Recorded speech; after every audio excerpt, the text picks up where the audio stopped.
Olá, boa noite a todos. Sejam bem-vindos a mais uma live do Grupo de Estudos Direito, Inovação e Tecnologia da Faculdade de Direito da Universidade Federal da Bahia. Meu nome é Victoria Libora, sou jornalista e colaboradora de assessoria de comunicação para o DIT-UFBA. Estamos transmitindo ao vivo para o Brasil pelo Zoom e conectados pelo Facebook. Para aqueles que não possam nos acompanhar até o final, não se preocupem. Esta live está sendo gravada e será disponibilizada em nossos canais de comunicação.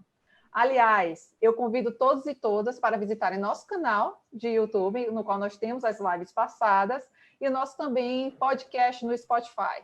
É só buscar DIT-UFBA. Acompanhe também nossa programação de lives e informações sobre o grupo em nossas redes sociais e em nosso blog, ditufba.wordpress.com. Nosso encontro de hoje será voltado para discutir o direito autoral, propriedade industrial e inovação, com o Dr. Carlos Ritt, advogado e agente de propriedade industrial do INPE, e Dr. Rodrigo Moraes, professor, advogado e procurador do município de Salvador, diretor e sócio da Associação Brasileira de Direito Autoral. Para moderar o nosso encontro, contamos com o Dr. Marco Aurélio de Castro Júnior, professor e pesquisador da Faculdade de Direito da Universidade Federal da Bahia e coordenador do DIT-UFBA, para quem passa a palavra. Boa noite, professor. Boa noite a todos, boa noite, Victoria, boa noite, meus amigos, Dr. Carlos Ritt e Dr. Rodrigo Moraes. É uma honra muito grande estar aqui com vocês, uma satisfação, um prazer. Dois grandes nomes no direito de propriedade intelectual, de propriedade industrial no Brasil. Como Victoria disse, o Dr. Carlos Ritt, ele é agente de propriedade industrial junto à INPI, é bacharel em Direito e advogado, é diretor e representante seccional da Associação Brasileira de Propriedade Intelectual na Bahia. Ele também é conselheiro da Associação Brasileira de Agentes da Propriedade Industrial, ABAP, é membro da diretoria e procurador adjunto da Associação Brasileira dos Agentes da Propriedade Industrial e também é atual membro da Comissão de Propriedade Intelectual da OAB Bahia. Também temos aqui conosco meu amigo, meu colega, professor na Faculdade de Direito da Universidade Federal da Bahia, Rodrigo Moraes. Ele é professor de Direito Civil, Direito Autoral e Propriedade Industrial, é doutor em Direito Civil pela USP, mestre em Direito Privado e Econômico pela UFBA, tem pós-graduação em Direito Civil pela Fundação Faculdade de Direito da UFBA, é sócio da Associação Brasileira de Direito Autoral, ABDA, é sócio da Associação Brasileira de Propriedade Intelectual, ABPI, é sócio da Associação Portuguesa de Direito Intelectual, APDI, sócio do Instituto Interamericano de Direito de Autor, IIDA, e é presidente da Comissão de Propriedade Intelectual da OAB Bahia. Então, não preciso dizer muito que hoje temos uma noite muito interessante. Os temas que eles escolheram me deixaram aqui com água na boca. Eu estou ansioso para ouvi-los, porque são temas realmente muito interessantes e dizem respeito não apenas com o direito de propriedade intelectual, mas também com inovação, com tecnologia, que é o foco do nosso grupo.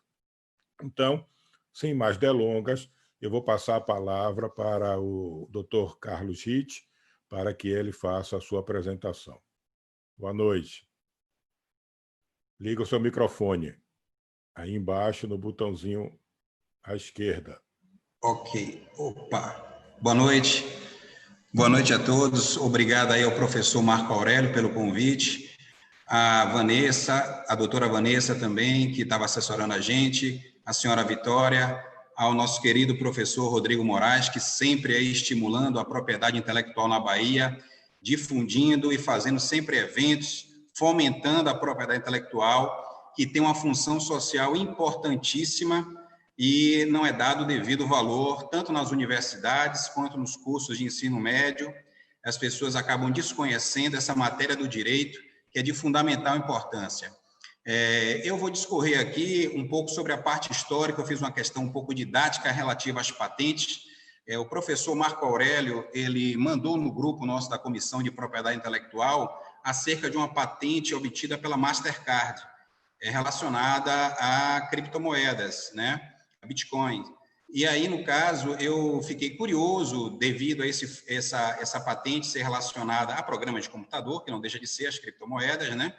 E ver como é que ela obteve essa patente. Então, eu fiz uma pesquisa através também das revistas da Associação Brasileira de Propriedade Intelectual, para poder ver como se relaciona essas questões dos programas de computador interagindo com o hardware para poder obter, no caso, a patente, né? E vou fazer aqui uma parte histórica até chegar aos tempos atuais e depois chegar nas duas patentes que foram uma indeferida e outra aprovada para Mastercard. Eu vou agora aqui compartilhar com os senhores os slides.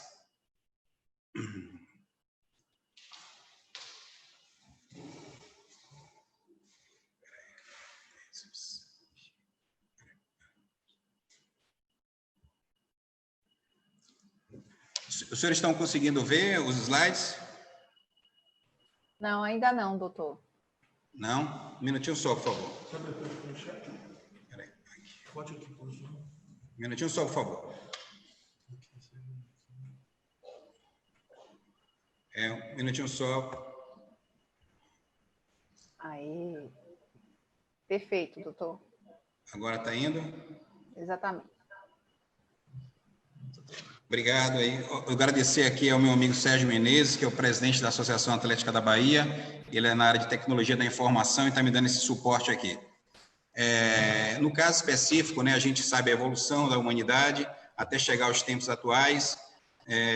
Foi sempre o homem buscando, através do seu conhecimento, se aprimorar da natureza em benefício próprio. Então, se a gente, fazendo um estudo acerca desde quando o homem começou realmente a inventar para poder sobressair na natureza, então, desde 4.000 a.C., o homem já tinha as invenções como a escrita, a lamparina, o óleo, a tinta, o arco e flecha, a agulha, arpão, a rede, o pente, a cerâmica, a foice, a faca, tijolo e a cerveja. Então, vejam vocês que 4.000 a.C., o homem já tinha essas invenções, ou seja, ele conseguia manipular a natureza em seu benefício, justamente para tentar se sobrepor diante das dificuldades de sobrevivência, né?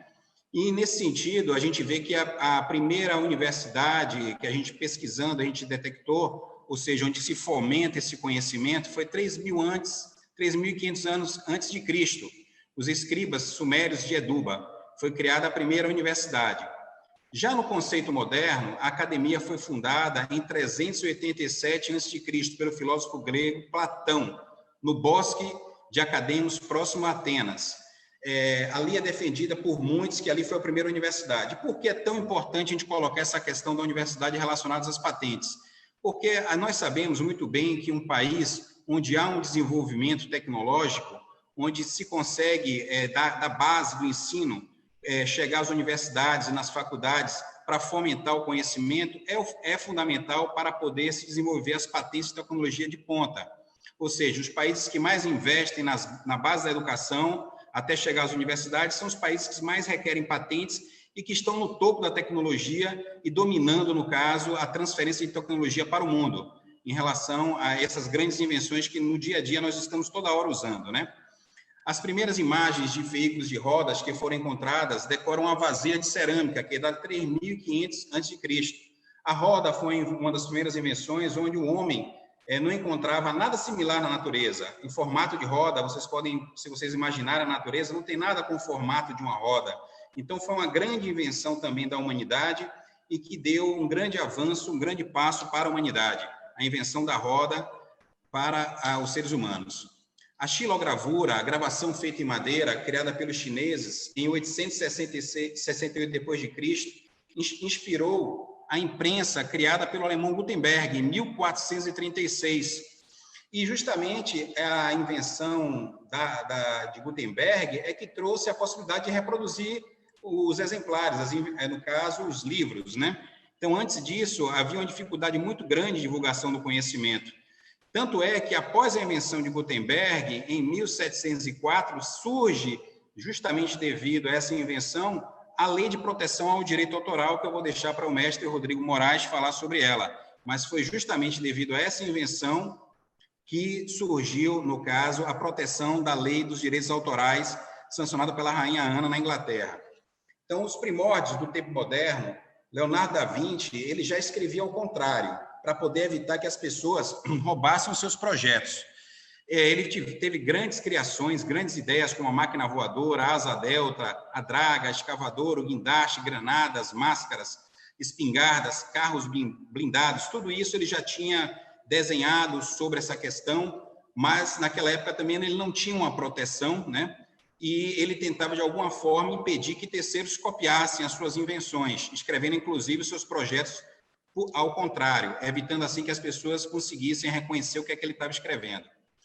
Nesse sentido, a palavra patente, que deriva do verbo patere, o qual, no passado, era empregado para qualificar cartas abertas ao conhecimento de todos, pelos quais o soberano concedia um privilégio aos seus súditos.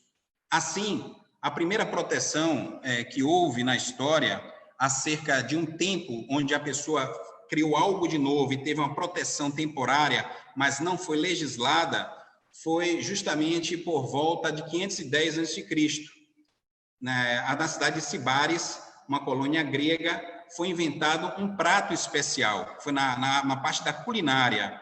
Então, esse prato especial, o inventor desse prato, ela ganhou uma proteção de 1 ano e meio, onde terceiros não poderiam copiar esse prato, mas não foi legislado. A primeira lei realmente positivada no nosso direito, que se tem conhecimento sobre patentes, surgiu na cidade de Veneza em 1474, e ali foi dado aos homens capazes de inventar e descobrir, desde que não tivesse sido feito anteriormente naquele domínio e pudesse ser utilizado e colocado em prática, era facultado o depósito do seu engenho perante os administradores. E ali já existia justamente a proibição de terceiros reproduzirem sem, no caso, esse consentimento. Então, ali foi a primeira lei positivada que se tem conhecimento na história.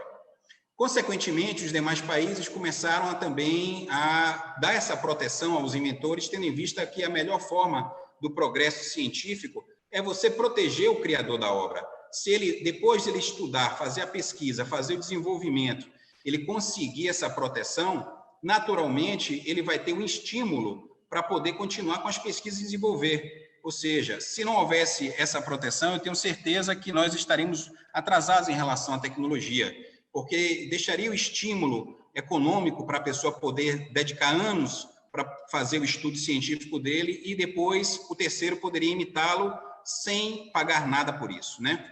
Então, aí, no caso, pelo Congresso americano, foi em 10 de abril de 1779, ali introduziu-se o conceito de melhoramento e dava uma vigência de proteção de 14 anos.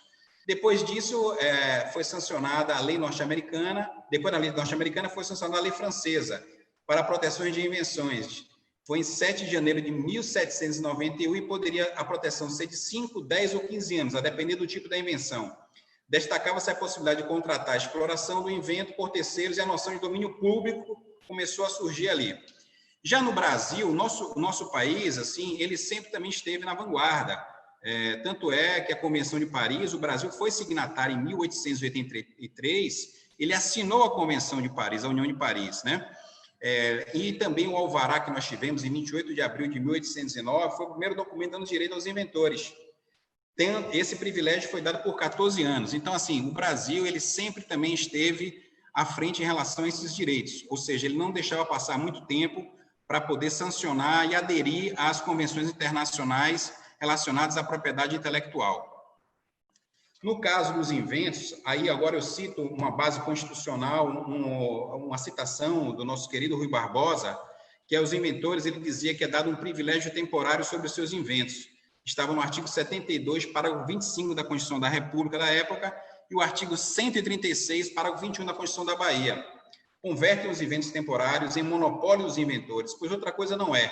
Um monopólio que é o privilégio exclusivo reconhecido a algum sobre um ramo ou um objeto de nossa atividade. Isso aqui foi os comentários da Constituição de 1891 por Rui Barbosa.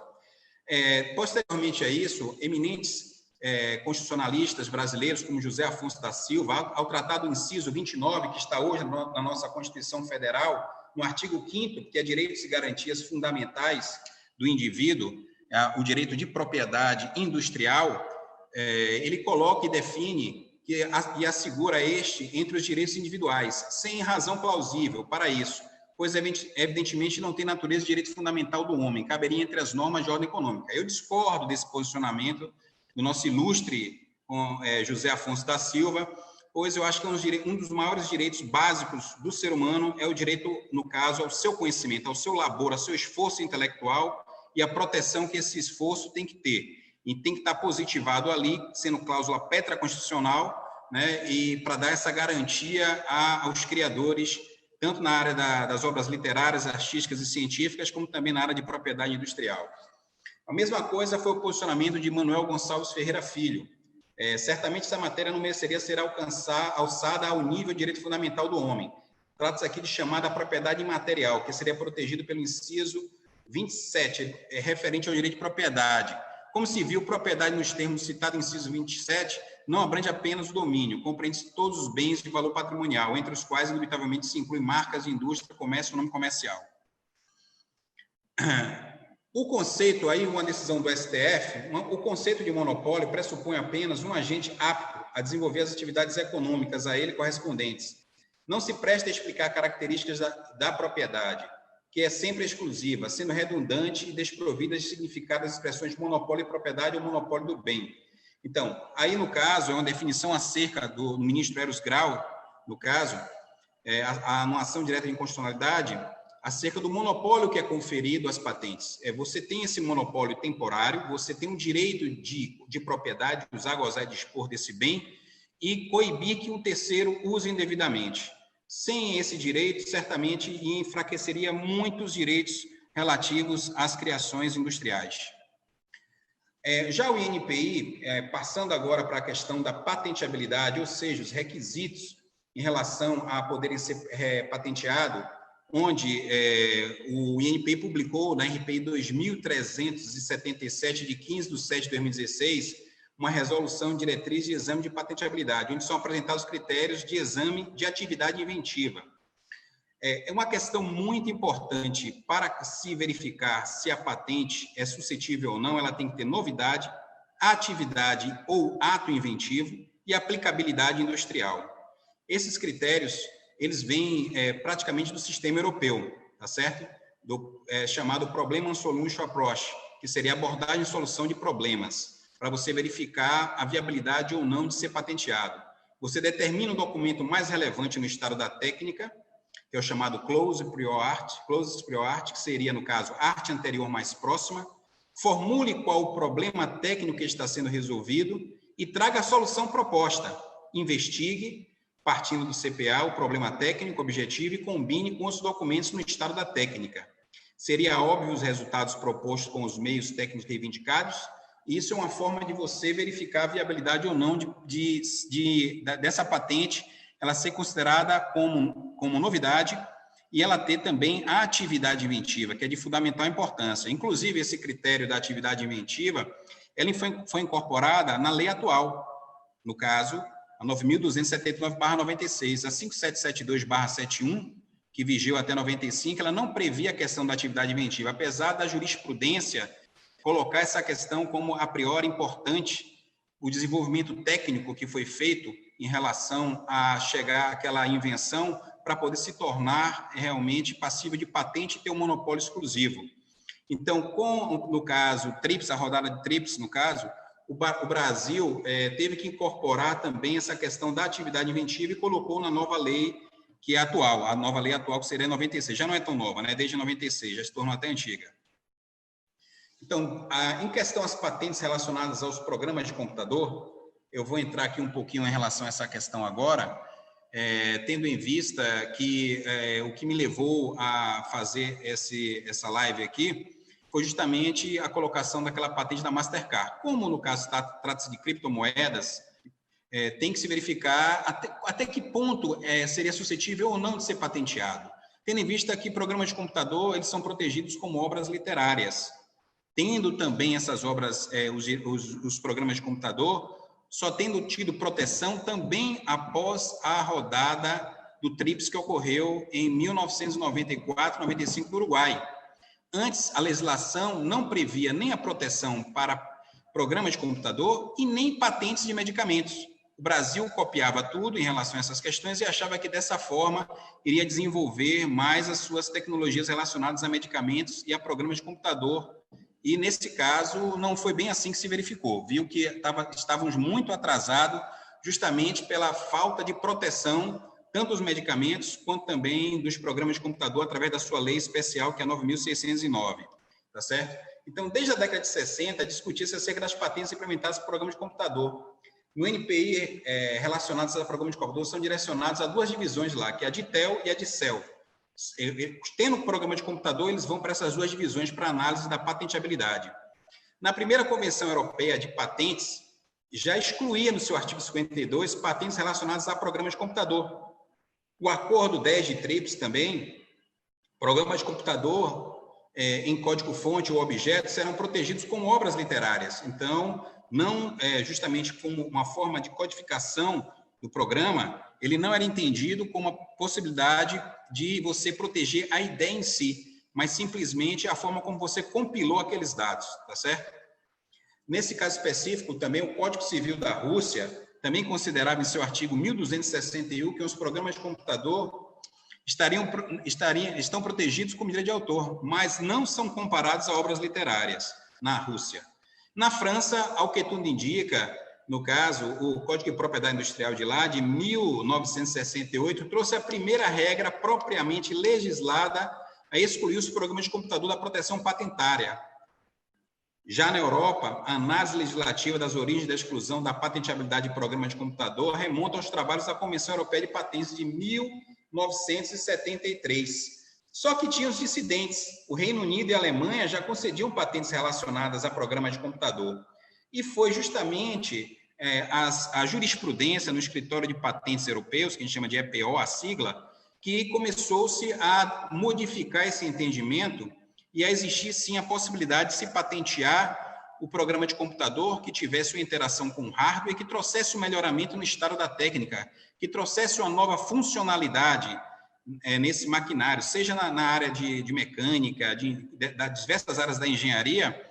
Então, os programas de computadores, quando haviam justamente uma interação com a máquina e traziam um melhoramento, um desempenho dessa máquina que trouxesse mais eficiência e modificasse, inovasse esse estado da técnica, ele poderia, sim, ser viabilizada o pedido de patente e a concessão da carta patente, como é até hoje, certo? Então, apesar dos programas de computador estarem excluídos da previsão de invenção, se a matéria reivindicada tem um caráter técnico, ela não será excluída da possibilidade de ser patenteada. Então, como eu coloquei para os senhores, foi a jurisprudência do Escritório de Patentes Europeu, o EPO, né, que extraiu a possibilidade de inventos implementados com softwares nos regulamentos do EPC, né, da Convenção de Patentes Europeias. O saudoso Denis Borges Barbosa, ele já dizia, ele colocava os requisitos da atividade inventiva, que são os requisitos básicos para poder, do tripé, de você poder patentear. Então, ele colocava que o requisito da atividade inventiva, dentro do gênero, do contributo mínimo, como no direito autoral, o contributo mínimo tem que ser a originalidade, tem que ter também esse contributo mínimo, no caso, em relação às patentes. Ou seja, será concedida a invenção que contribua minimamente com o desenvolvimento do estado da técnica. Se ele traz algo de novo no estado da técnica, que não era conhecido antes daquela publicação, ele poderá verificar, sim, a viabilidade de se pleitear e ter esse monopólio exclusivo, tá certo? O artigo 33 do Tratado de Cooperação de Patentes, do PCT, determina que, para os fins de exame preliminar internacional, uma invenção reivindicada será considerada como envolvendo atividade inventiva, tendo em vista o estado da técnica, como definida neste acordo. Não é óbvio para o técnico no assunto, não pode ser óbvio para um técnico no assunto, certo? Na nossa Lei da Propriedade Industrial, a 9.279/96, lá no artigo 10, que tem justamente o que é passível e que não é passível de ser patenteado, ok? O que não é passível de ser patenteado. Ou seja, se você verificar que em um desses incisos encontra-se a sua ideia, a princípio ela não seria passível de ser requerida a patente. Ocorre muito isso no escritório onde eu trabalho, das pessoas consultarem ideias novas, inovadoras como ideias, mas que não têm justamente os requisitos para serem patenteados. Pode ser um esquema, um plano, um princípio, um método comercial diferenciado, financeiro, contábil, educativo, publicitário, de sorteio, mas ele recai justamente por não ter essa atividade inventiva em ser possível de ser patenteado. Aí chegamos à criptomoeda, né, que é um meio de troca que foi criado em 2008, essa moeda digital, né, no caso, nós temos a moeda fiduciária, que é essa moeda de papel que nós utilizamos, e foi inventado, no caso, por um pseudônimo Satoshi Nakamoto.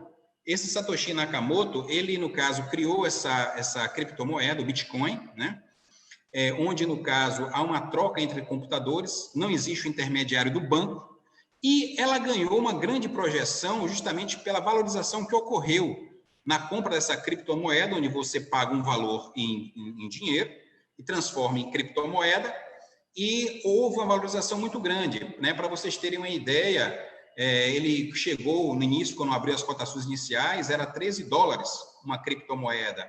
Em janeiro de 2014, fechou em $770. Quando chegou em 2017, uma unidade de Bitcoin chegou a $19 mil. Houve uma queda.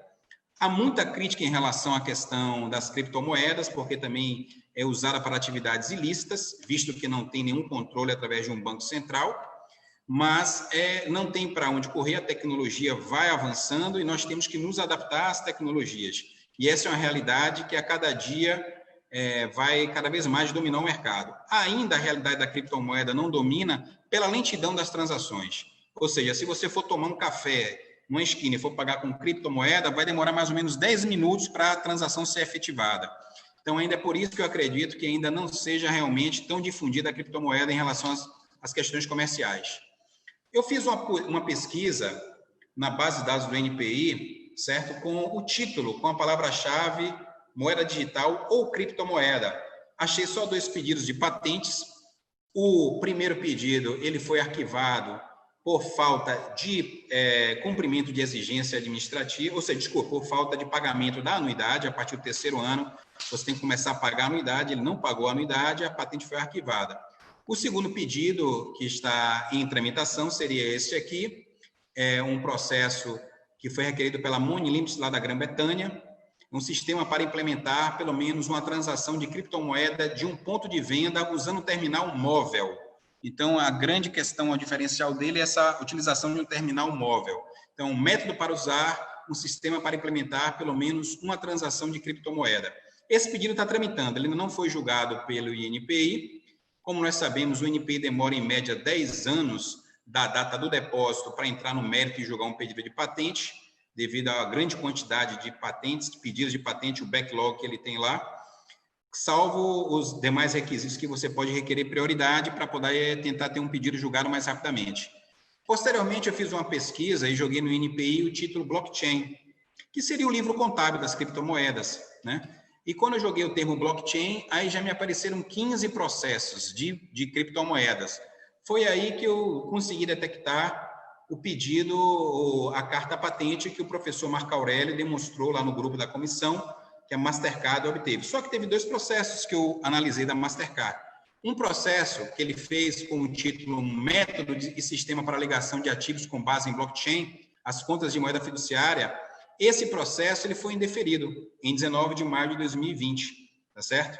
Ele está ainda em fase de recurso administrativo, o INPI entendeu, fundamentou que sistemas operacionais dedicados e computadores de alto desempenho e disponibilidades conectados por redes de alta disponibilidade e banda preparados para atender as demandas de uma rede de pagamento, se enquadra assim na tecnologia computacional de rede já definidas em 2 documentos que ele cita como anterioridade, D1 e D2.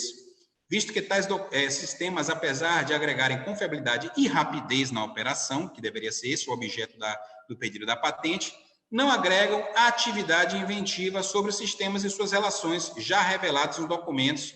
Aí cita os números das patentes que foram reveladas, tá certo? E aí ele indeferiu com base no artigo 8 e 13 da Lei da Propriedade Industrial. Posteriormente, eu cito um outro pedido de patente, que está aí na tela, também da Mastercard, o inventor é o David J. King. O processo ele foi requerido lá no escritório dos Estados Unidos, que é o SPTO inicialmente, em 21 de 12 de 2015. Através do PCT, ele fez o requerimento, introduziu aqui no Brasil em 14 de 12 de 2016, e houve agora a concessão da carta patente, em 11 de fevereiro de 2020. Resumindo, porque é bem extenso o relatório descritivo e as reivindicações. Então, peguei um pequeno resumo da invenção, que essa invenção refere-se ao uso de assinaturas digitais para assinar transações de blockchain, mais especificamente ao uso de assinaturas digitais por múltiplas entidades na assinatura e validação de transações de blockchain para aumentar a segurança e tornar a validação mais eficiente. Então, isso aí foi mais ou menos a base que o INPE entendeu. Esse pedido também já tinha recebido a carta patente lá nos Estados Unidos. Ele teve uma tramitação prioritária, porque já tem um acordo entre, no caso, o Escritório dos Estados Unidos, o SPTO de patentes e o do Brasil. Quando você já tem um pedido, no caso, que já foi analisado pelo país que requer aqui, facilita a tramitação e ele teve esse pedido julgado mais ou menos em 4 anos, né, enquanto seria em média 10 anos, tá certo? Então, finalizando a minha palestra, 2 citações aqui.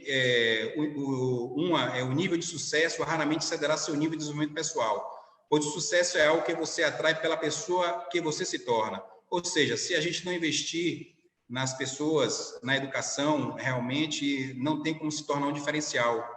Temos que investir nisso para tornarmos esses direitos fundamentais serem já introduzidos no nível médio das escolas, para que as pessoas tenham conhecimento do que é uma patente, do que é uma marca, do que é um direito autoral, do que é essa proteção, do quanto vale esses bens intangíveis, que é o que são os direitos que dominam as economias, né? Esses direitos intangíveis dominam as economias do mundo.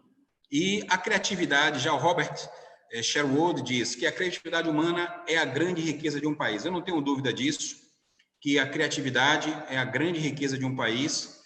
Nosso país é muito criativo, infelizmente, ele não tem essa cultura de se patentear, não tem a cultura de proteger, desenvolver. Às vezes, nós vemos quantos artigos científicos o Brasil tem, o Brasil está no topo dos artigos científicos, mas não tem a cultura de se desenvolver patentes e requerer esses pedidos de patentes. Então, enquanto a gente não mudar essa cultura, desde a base da educação da escola, dando introdução dos direitos de propriedade intelectual, que são direitos fundamentais, garantidos pela nossa Carta Magna, no nível médio, certamente o nosso país vai ter ainda uma grande desigualdade social. Eu agradeço a todos, estou aí aberto às perguntas.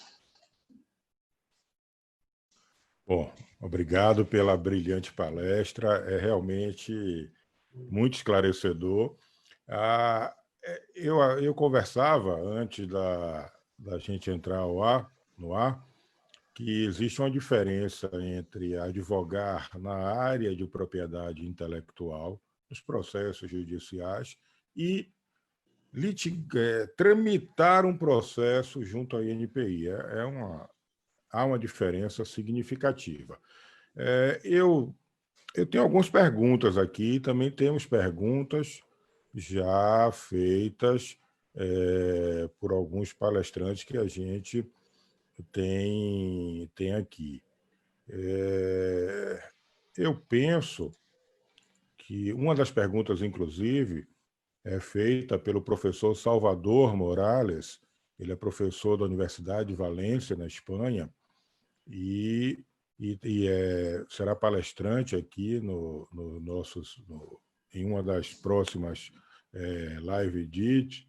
E eu pergunto a Victória se nós temos meios técnicos dele poder fazer a pergunta ao vivo, ou eu terei que ler a pergunta. É melhor que o senhor leia, professor, que tem o botão de Q&A aqui embaixo, também tem os comentários no lado direito, tá? Ok. Então, eu vou ler. Eu vou fazer o seguinte, então. Eu posso abrir. O senhor prefere que eu abra o canal para ele fazer a pergunta ao vivo? O professor Salvador Morales é um dos palestrantes próximo, se ele tiver interesse em fazer a pergunta. Professor Salvador, podemos fazer isso? Deixe-me ver. Responda aqui no chat se a gente pode abrir o canal para o senhor aparecer. Em seguida, eu vou passar a palavra para Rodrigo e depois fazer as minhas perguntas e as outras que vierem ao final, porque há uma questão do fuso horário. O professor Salvador está há 5 horas ou 6 horas adiante da gente no fuso. Exato. Então, conseguiu? Teve alguma resposta? Não, ainda não. Então, deixa ele no canal dele. Tá, então vamos fazer o seguinte. Eu vou fazer a pergunta dele, porque eu não sei se ele fica até o fim por conta do fuso horário. E ele pergunta, se eu bem entendi, se a criptomoeda poderia ser usada. A pergunta é: a criptomoeda poderia ser usada por Lava Jato? Você que pensa com esse negócio? Eu estou compreendendo que a pergunta se relaciona, e me corrija, por favor, professor Salvador. A pergunta parece que se relaciona com a possibilidade de se usar as criptomoedas para atividades criminosas. Essa foi a compreensão que eu tive. Se você, Rit, entendeu de alguma outra maneira, por favor, responda da forma que você entendeu, professor.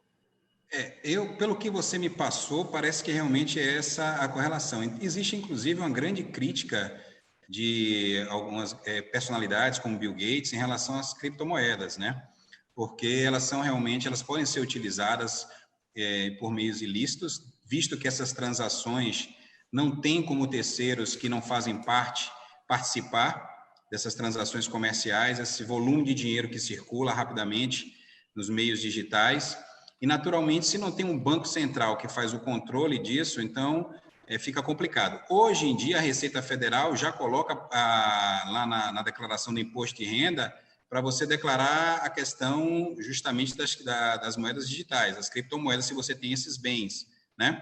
Mas, naturalmente, a gente sabe que o tráfico de drogas, o comércio ilegal de armas, isso já está muito claro. Eles utilizam, sim, esses meios para poder fazer as transações comerciais, que para eles é uma forma mais segura de passar grandes volumes de valores sem ser percebido pelas polícias, né? Ok, obrigado. Passo logo a palavra para o professor Rodrigo Moraes e, ao final, tem algumas outras perguntas e, claro, vocês sabem que podem se perguntar também, porque isso só estimula o debate. E lembro a todos que estão nos assistindo que também podem formular suas perguntas. Existe aqui o botão do Q&A, que vocês podem fazer perguntas dirigidas especificamente a algum dos palestrantes ou a ambos. Professor Rodrigo, por favor, sua palavra. Então, boa noite, Marco Aurélio, querido amigo, professor da UFBA. É uma grande honra estar aqui. Queria agradecer e lhe parabenizar pelo seu grupo de pesquisa. Com certeza, esse grupo já dá frutos e dará muitos frutos para a Universidade Pública, para a Universidade Federal. Então, você pesquisa sobre tecnologia, você é um grande pioneiro nessa área de direito robótico, você é um grande pioneiro mesmo. Então, eu queria lhe parabenizar publicamente, dizer que o meu grupo de pesquisa tem muito diálogo com o seu e espero que a gente continue fazendo bastante parcerias juntos, né? Então, queria agradecer também aí a nossa jornalista Vitória, que está aqui me dando um socorro aqui para os slides. Vamos ver se eu consigo colocar, né, os slides aqui, vai dar tudo certo. Também queria agradecer aí a presença aqui do amigo Carlos Rit, né? Também membro da Comissão de Propriedade Intelectual daqui da OAB, também um parceiro já antigo aqui na área de propriedade intelectual, e parabenizá-lo pela sua brilhante exposição. Eu gostaria de falar sobre um tema que eu falei sobre essa temática no ano passado, e agora como é que faz para... Ali, isso, perfeito. Então, o ano passado, o Profinit, né, que eu tenho a honra de ensinar aqui na Bahia, no Profinit da UFBA, o tema transversal no ano passado foi sobre inteligência artificial. Então, eu preparei uma palestra no ano passado, e já que Marco está aqui, Marco Aurélio, eu queria que a gente, né, depois até pudesse fazer um debate sobre essa temática, né? Então, é óbvio que eu não tenho preconceito contra a inteligência artificial.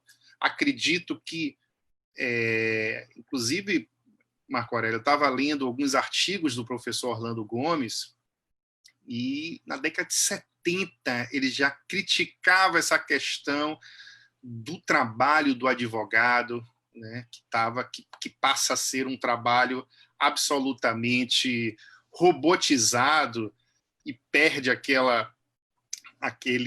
trabalho, né, como ele fazia, de pensar. Então, cada vez mais as petições prontas. Então, imagine que Orlando Gomes ele já anteviu isso. E hoje é impressionante, porque já existem empresas, e isso é um tema importantíssimo para a advocacia. Eu trabalho como procurador do município na área de massa, na área de execução fiscal, e é óbvio que a inteligência artificial é muito bem-vinda.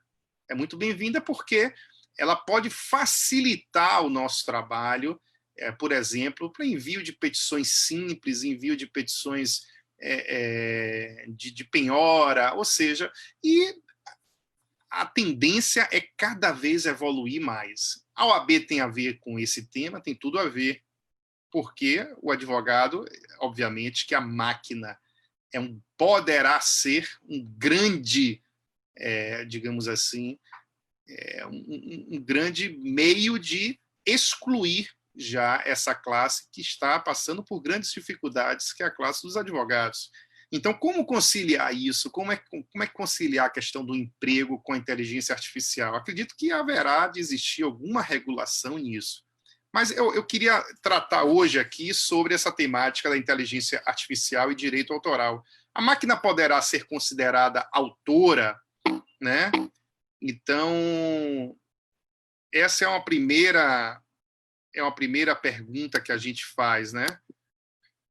Eu gosto dessa frase do poeta português Fernando Pessoa. Ele diz: Deus quer, o homem sonha, a obra nasce. Então, o homem sonha, a gente pode já pensar, a máquina sonha, né?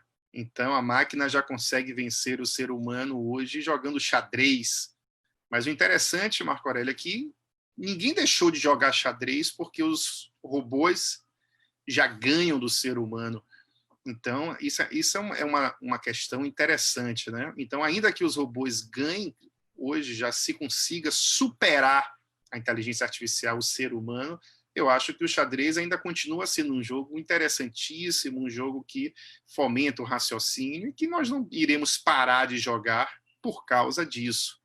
Mas essa frase de Fernando Pessoa, daqui um século, poderá ser: Deus quer, a máquina sonha, a obra nasce. Então, vamos tentar um pouco trazer essa perspectiva para o direito de autor. Então, como o próprio colega Carlos Ritt disse, essa invenção dos tipos móveis, eu vi uma máquina dessa, de tipografia, né, aqui na cidade de Cachoeira, na Bahia. Então, veja que é algo absolutamente obsoleto a gente ver uma máquina dessa. As letrinhas, né,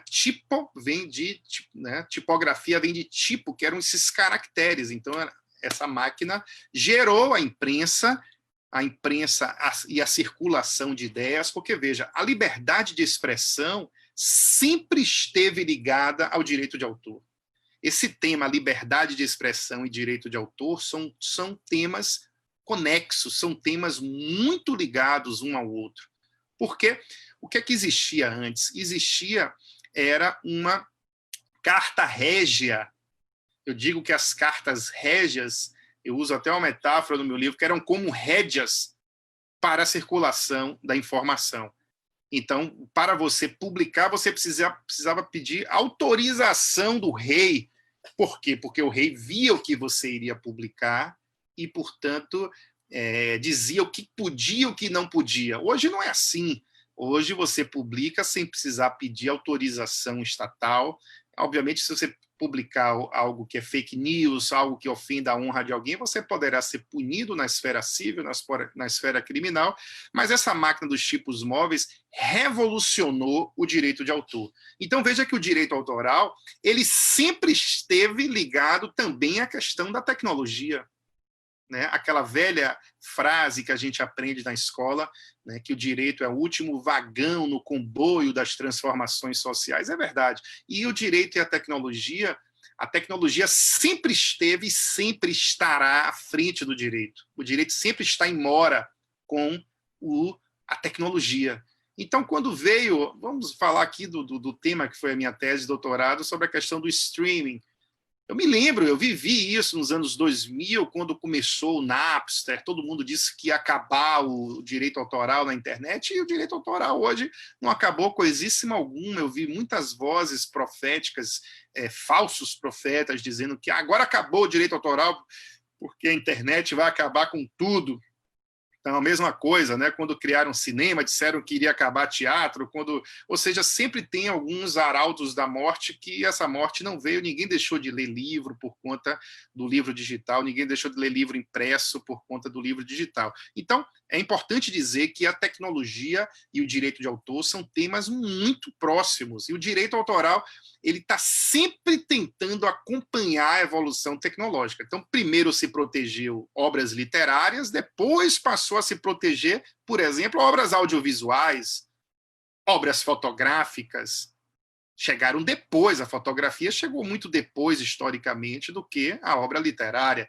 O software também foi uma longa discussão se o software deveria ser protegido ou não. Na década de 80 a gente regula isso aqui no Brasil, ou seja, então veja que a tecnologia e o direito de autor estão muito próximos, sempre estiveram. Eu gosto muito dessa música. Essa música daria, Marco Aurélio, você que é um grande estudioso dessa área do direito robótico, que é pioneiro nisso aqui na Bahia, eu gosto muito dessa música Gilberto Gil, né, O Cérebro Eletrônico, foi gravada, inclusive, essa música por Marisa Monte, muito tempo depois. Ele fez essa música dentro da cela, preso, na época da ditadura militar. Então, ele fez preso porque um servidor lá né, um guarda, digamos assim, de boa vontade, viu que ele era artista, ficou com pena, emprestou um violão para ele, e ele compôs umas 5 músicas, e uma dessas foi Cérebro Eletrônico. E eu gosto muito dessa música, e sobretudo dessa frase, quando ele diz: eu posso decidir se vivo ou morro, porque sou vivo, vivo para cachorro. Essa música, para mim, ela poderia virar aí uma tese de doutorado perfeitamente, né? O cérebro eletrônico faz tudo, faz quase tudo. Então, hoje a gente vê que o cérebro eletrônico faz petição inicial. Hoje o cérebro eletrônico ele pode ganhar do ser humano no xadrez. O cérebro eletrônico vem até pintando quadros. O cérebro eletrônico vem criando músicas, né? Você pode ir lá no Spotify, né? Tem lá um pesquisador nessa área de música que ele vem pesquisando músicas. O David Cope, né? Ele vem bota lá no Spotify, David Cope, C-O-P-E, né? Músicas baseadas em, digamos assim, parece que são músicas de Chopin, quer dizer, ele fez essa grande pesquisa em colocar diversas informações, diversas músicas daquele estilo de Chopin. E se Chopin estivesse vivo e criasse novas músicas? Então, essas músicas surgem, foram criadas pelo computador e como se esse autor hoje vivo estivesse. Mas veja, a questão do ser humano, essa frase é importantíssima, né? Eu posso decidir. É óbvio que a tecnologia pode ajudar na criação. Aqui foi uma foto em 2004, quando Gilberto Gil era ministro da Cultura, e eu recebi um prêmio na época de uma monografia que eu escrevi num concurso que teve nacional de monografia. E Gilberto Gil sempre foi essa pessoa antenada com a questão da tecnologia. Eu me lembro que ele fez a música Pela Internet, em que no final ele faz um link com a música Pelo Telefone, né, que foi considerado o primeiro samba, que na verdade não foi o primeiro samba, mas muita gente fala que foi o primeiro samba do Brasil gravado, foi o primeiro samba que fez sucesso, né, o Pelo Telefone. No final ele faz uma paráfrase, digamos assim, do primeiro samba que fez sucesso no Brasil. Então ele fez um disco belíssimo. Eu me lembro, eu era segundo ano colegial no Vieira, ele fez um disco chamado Parabola e Camará. Então, Gilberto Gil sempre teve antenado. Imagine, em 1969 ele estava falando de cérebro eletrônico. E eu lendo a biografia de Bill Gates, né, eu também me impressionei muito com a frase quando ele era criança. E a mãe viu ele no quarto fechado lá. E a mãe falou: meu filho, o que você está fazendo aí? Ele falou: estou pensando, mãe. Você nunca pensa... Olha que frase interessante. Essa frase também a gente poderia mostrar para os alunos de graduação, de pós-graduação. Falta muito essa reflexão na academia hoje, né? Como falta essa reflexão de pensar, de evitar o Ctrl+C e o Ctrl+V. Então, nós, muitas vezes, como pesquisadores, não pensamos, não questionamos, não temos uma postura crítica ao ponto de dizer, não, o que esse autor disse eu discordo, e ter a coragem de pensar e de raciocinar e refletir, de se arriscar. A academia, às vezes, é muito medíocre quando ela impede que a pessoa levante uma tese nova, uma tese revolucionária, uma tese que critica. Então, essa frase do Bill Gates é uma frase para nós pensadores, para nós que pesquisamos, para mim, muito importante. Você nunca pensa, né?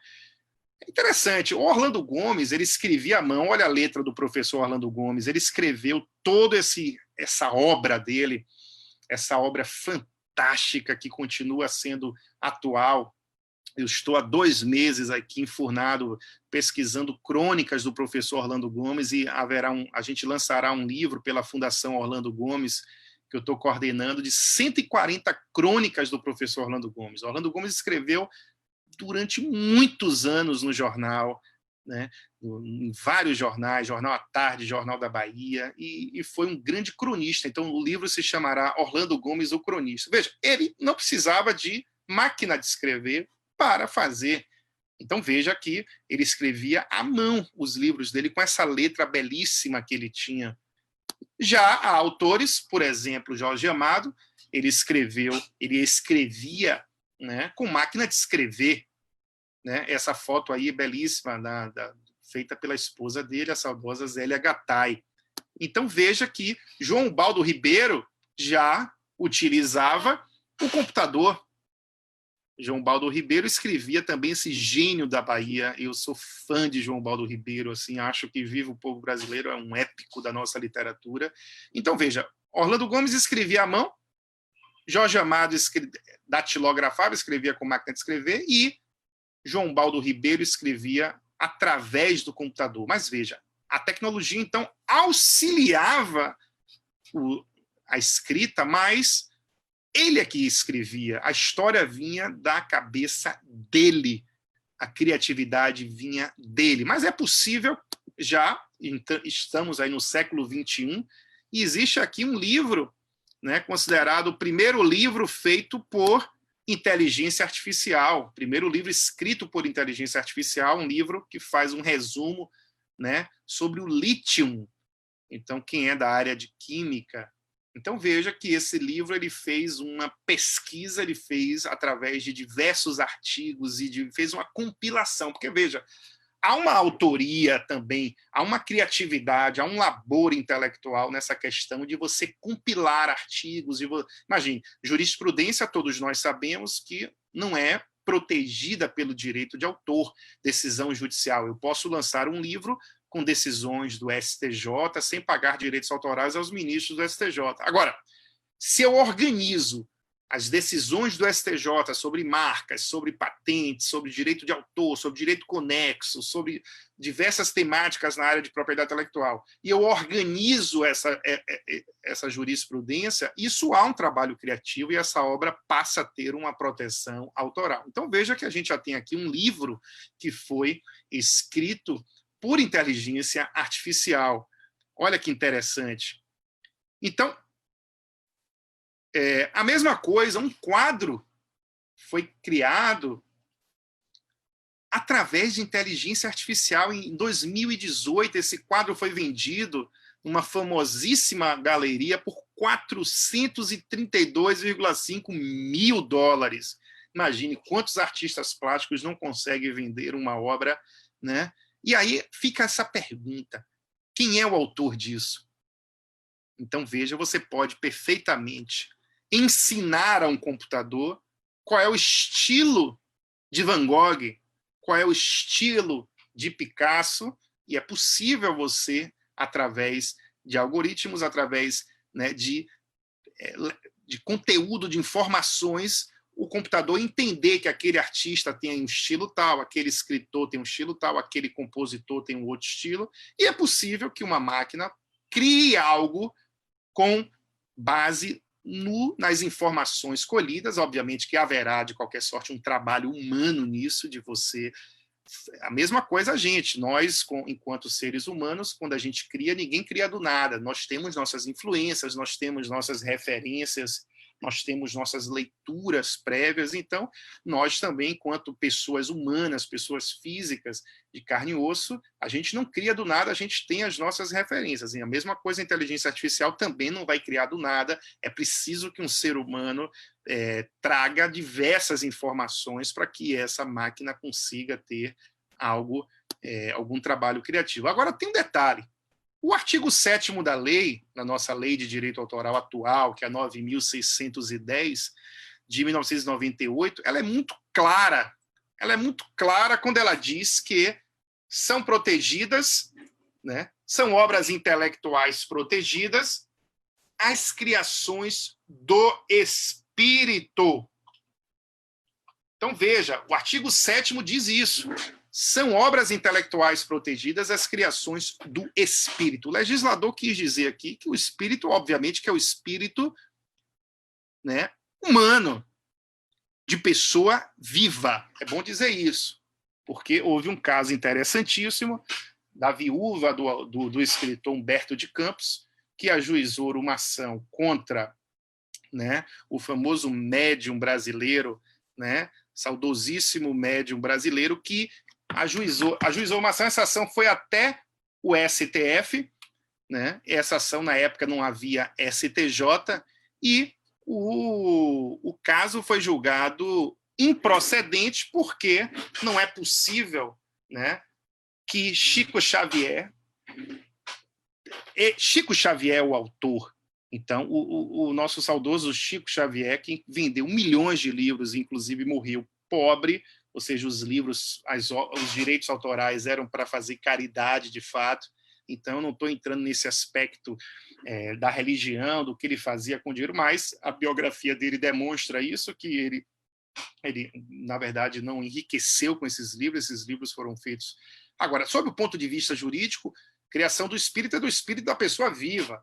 O único autor defunto que existe, que eu conheço, é do Machado de Assis, né, do Memórias Póstumas de Brás Cubas. Então, o autor ele tem que estar vivo.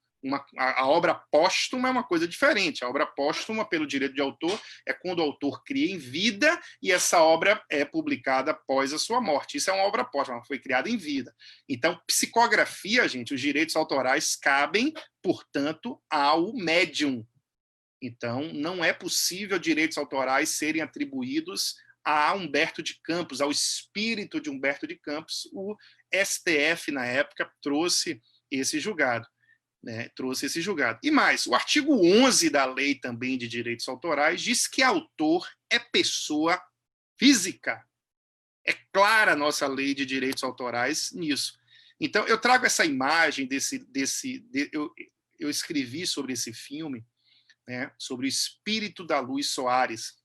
Foi um personagem de Grande Otelo que ele viveu no filme Rio Zona Norte. Esse filme foi de 1957, é um filme belíssimo, e essa última cena do filme é uma das cenas mais lindas do cinema brasileiro, pelo grande diretor Nelson Pereira dos Santos, né? E olha que interessante, o nome do personagem era Espírito da Luz Soares, e ele era um compositor, um grande compositor que foi vítima, né, de golpistas na área de direito autoral, que assinaram músicas dele na época.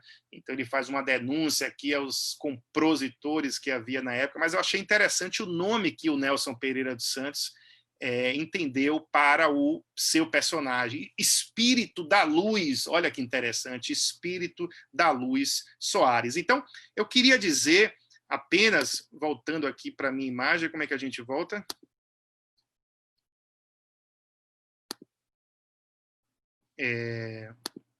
Isso. Então, eu queria dizer que, dentro do nosso ordenamento jurídico, é completamente equivocada a tese de que um robô poderá ser considerada autora. Dentro do nosso arcabouço jurídico, isso não tem a menor possibilidade de acontecer, né? Então, o autor ele tem que ser pessoa humana, pessoa viva, porque eu falei para você, espírito desencarnado não pode ser considerado autor. Veja, pessoa humana não precisa ser uma pessoa capaz, sob o ponto de vista da capacidade jurídica. É perfeitamente possível uma pessoa que seja esquizofrênica, como, por exemplo, Arthur Bispo do Rosário.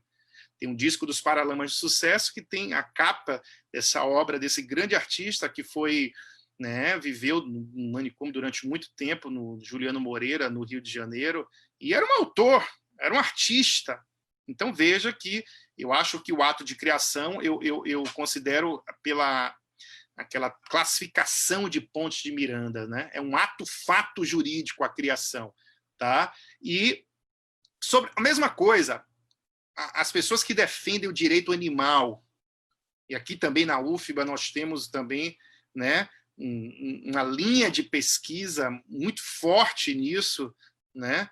Nosso querido professor daqui do PPGD, mas eu acho que não pode ser autor, o macaco não pode ser autor. Teve esse caso famoso aí, né, do Naruto versus Slater, e obviamente que o judiciário não deu ganho de causa a essa tese de que o macaco poderá ser considerado direitos autorais. Então, Canto dos Pássaros, o Jobim, ele era muito influenciado pelo Canto dos Pássaros. Aliás, ele era um estudioso do Canto dos Pássaros. Eu esqueci o nome de quem é estudioso em Canto de Pássaro, tem um nome específico, eu sempre esqueço, né? Quem lembrar aí, coloca para a gente. Mas ele sabia diferenciar os sons dos pássaros. Os sons dos pássaros um pássaro não pode ter direito conexo de intérprete.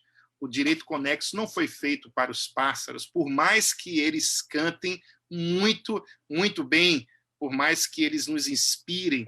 Então, e esse caso do Naruto, eu atualizei o meu livro sobre os direitos morais do autor, e eu queria só ler aqui esse trecho em primeira mão para vocês, vai sair agora a segunda edição, e aí eu digo aqui, já há vozes que defendem a personalidade jurídica do robô e até mesmo o aparecimento de um direito robótico. Nosso amigo Marco Aurélio defende, na tese dele, a possibilidade da personalidade jurídica do robô, ou seja, o robô ser possível, né, a possibilidade do robô ser titular de direitos e obrigações.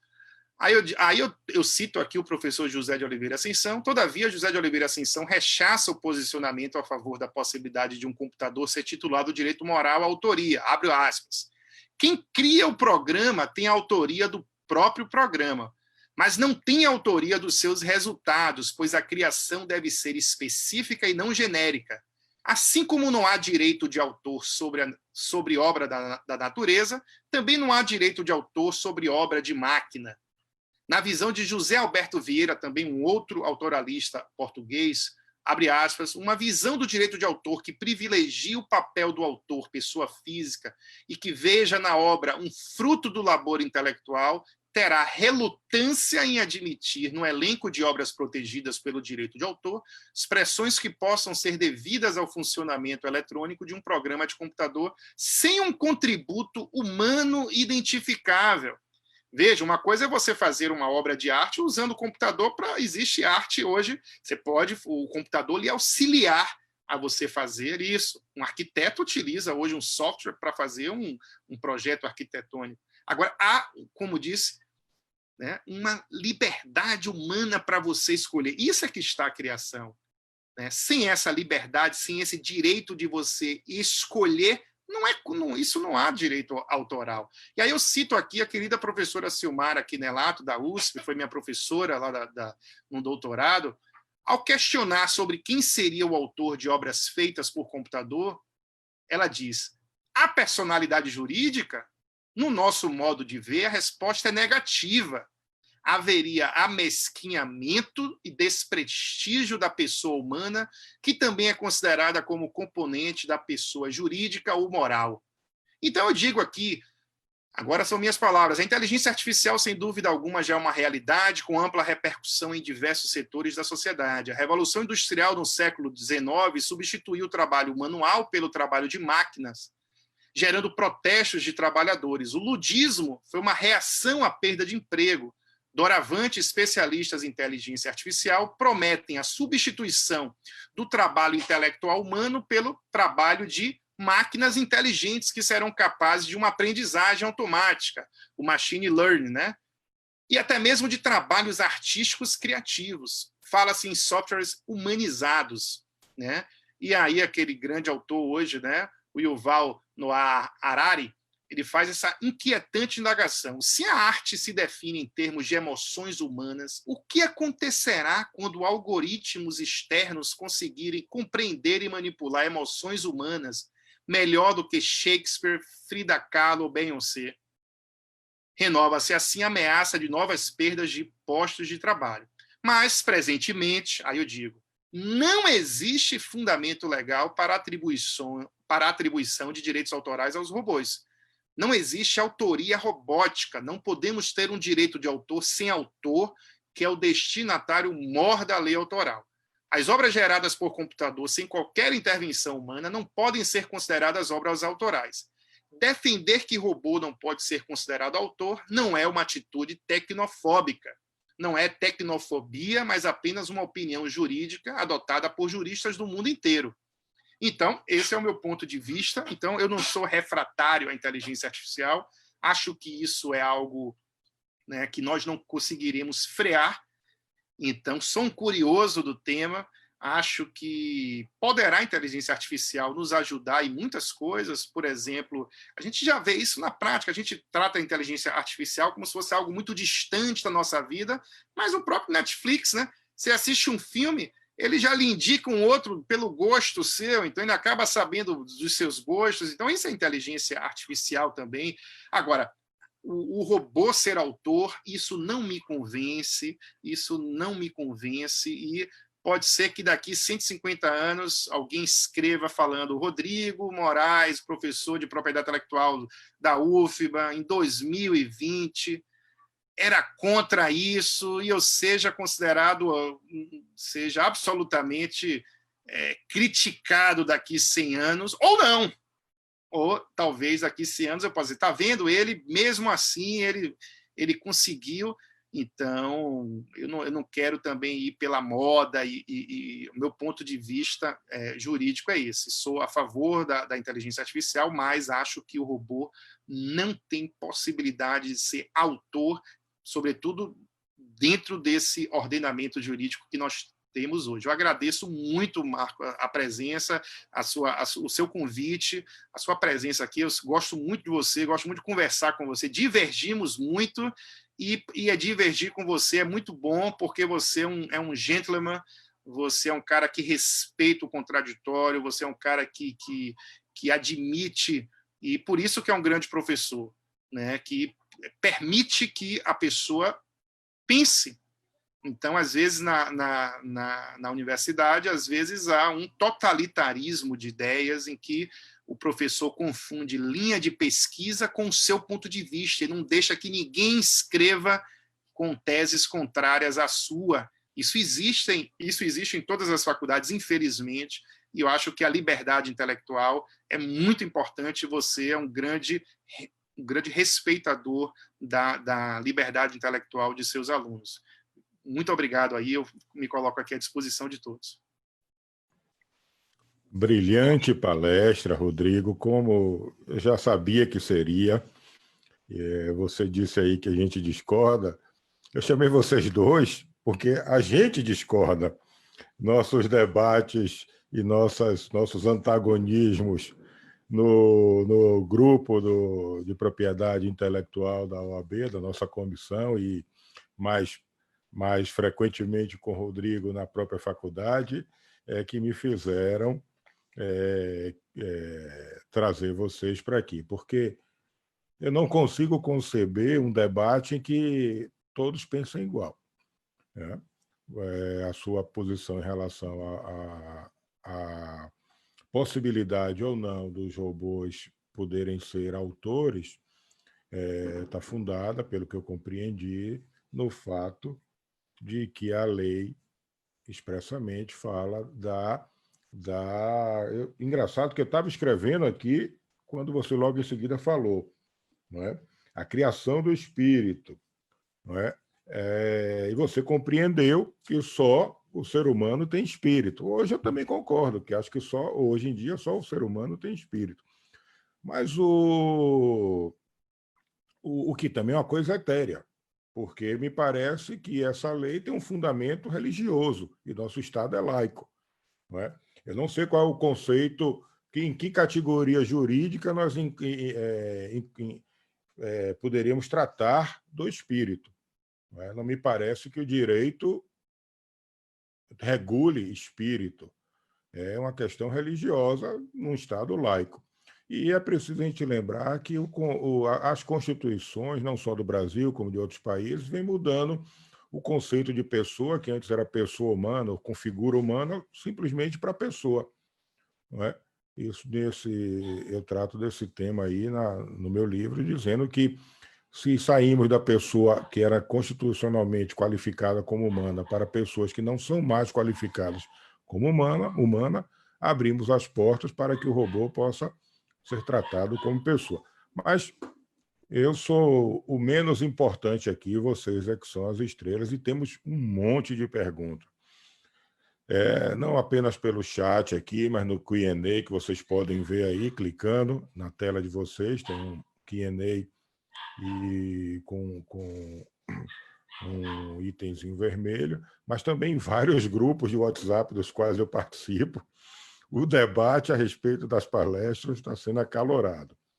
Vou começar por essa pergunta aqui, selecionada no Q&A, de Mariana Moreira. Ela pergunta, e suponho que pelo tema é direcionado a RIT, que o seguinte: as transações por criptomoedas são geralmente irreversíveis, ela pergunta. Qual a razão? Geraria insegurança ao usuário, RIT?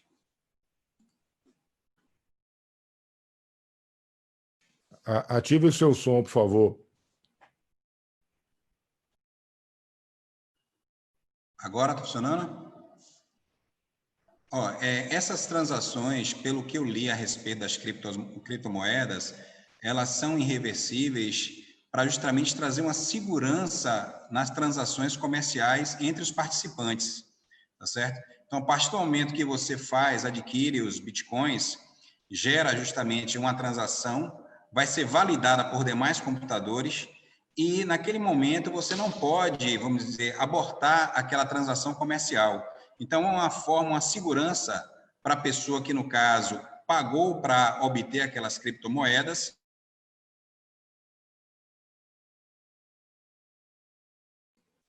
Congelou, RIT. Ele não ter, vamos dizer, eu entendo que é uma forma de trazer uma segurança até para a própria relação. RIT, por favor, cortou a sua comunicação com a gente em algum momento. Desculpe. Você falava que as moedas, sim, são... Isso, trazer uma segurança nessa... São irreversíveis, são irreversíveis. São irreversíveis por quê? Para poder trazer uma transação, essa transação comercial, trazer uma segurança entre os adquirentes dos bitcoins. A partir do momento que você faz uma aquisição, ela vai ser validada pelos demais computadores que fazem parte da rede e vai justamente colocar aquele valor X que você adquiriu de bitcoins para a sua conta. Então, não poderia ser impedido essa transação comercial, senão poderia gerar fraudes em relação a essas transações. É uma forma de uma segurança. Por isso que existe esse livro contábil das criptomoedas, que traz toda essa segurança jurídica para essa relação entre os participantes do Bitcoin. Agora, aproveitando aí, Marco Aurélio, eu gostaria de fazer um adendo à colocação de Rodrigo Moraes, do professor Rodrigo Moraes, em relação à questão dos robôs. Eu acho que, assim, está esculpido na nossa Constituição Federal, no artigo 5º, nos direitos e garantias individuais e coletivos, direitos e deveres, os direitos de propriedade imaterial. A criação do espírito pode ser do espírito inventivo, né? E não o espírito religioso, como foi colocado.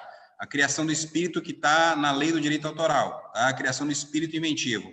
Mas os direitos e garantias individuais e coletivos está muito claro na nossa Constituição Federal que é do indivíduo, né? Indivíduo é esse sujeito de direito ser humano. Então, para poder garantir esse direito ao robô, ele deveria ser sujeito de direito, indivíduo, e nesse caso, ou então mudar a Constituição. Nossa Constituição originária, no caso, deveria ser mudada através de uma nova Constituição originária para poder garantir direitos ao robô. Então, eu entendo, enquanto cláusula pétrea constitucional, esse artigo 5º, inciso 29, e os demais incisos que tratam dos direitos também de autor, naturalmente, ele não poderá ser autor de obra intelectual. Aí eu jogo para você aí, para você me responder isso aí.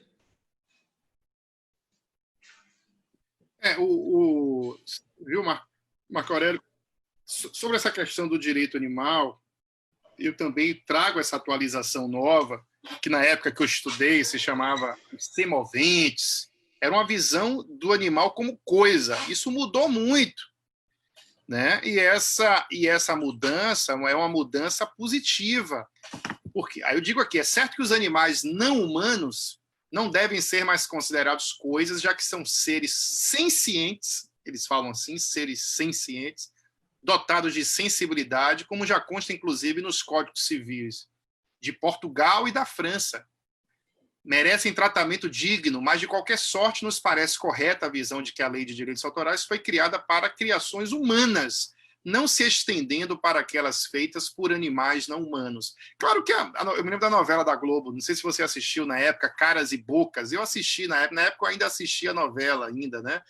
Essa novela tinha um macaco Chico, né? E esse macaco pintava quadros, era uma espécie de essa novela foi de 2009, era uma espécie de um humor para dizer que às vezes algo pintado por um macaco ficava muito valioso, era uma crítica, na verdade, à arte moderna, né? Então, veja, o próprio Código Civil mudou lá de Portugal.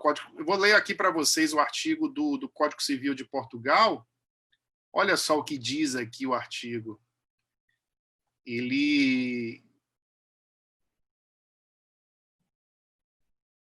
diz assim, ó, artigo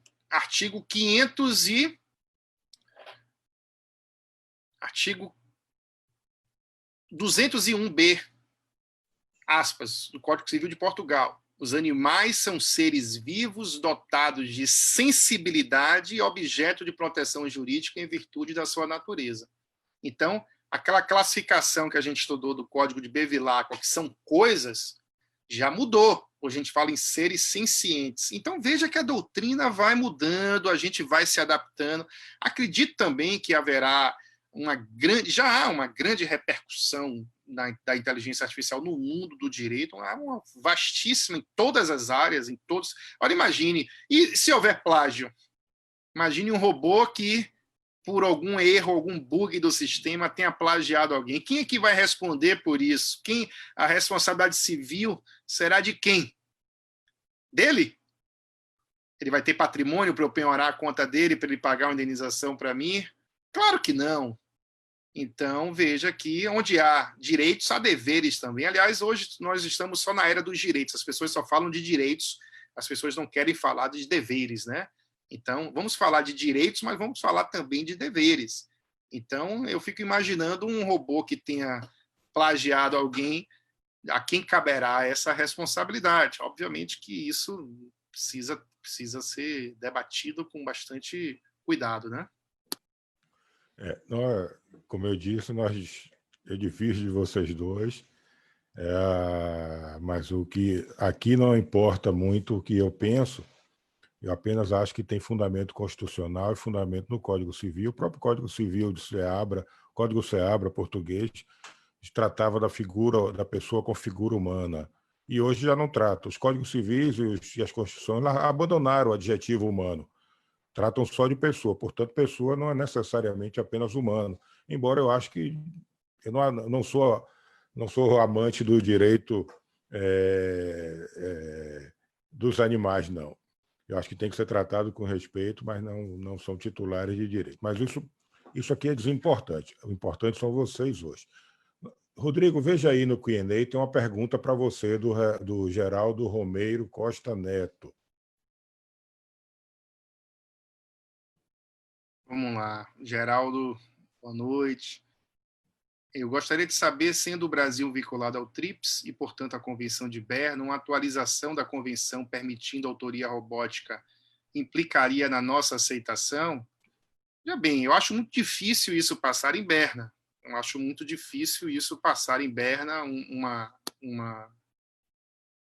ou até mesmo no TRIPS isso. Isso é uma questão que ainda está muito incipiente ainda. Eu acho isso não é só Brasil. Então, não pense que minha visão é uma visão retrógrada ou conservadora, não. Veja que a própria Convenção de Berna, se nós formos estudar, quando se criou a modalidade de direito conexo, houve um grande ciúme. Então, os intérpretes, sobretudo as gravadoras, os produtores fonográficos, tentaram entrar na Convenção de Berna durante décadas e não conseguiram. Então, a Convenção de Roma surge na década de 60 porque eles não conseguiram entrar na Convenção de Berna. Os autores disseram, olha, cada macaco no seu galho, essa convenção aqui é para quem é autor. Você é intérprete, você é gravadora, faça lá a sua convenção. Então, veja que havia um ciúme, havia um receio dos autores nessa nova categoria. Veja, agora, claro que o direito conexo do intérprete há uma razão de ser.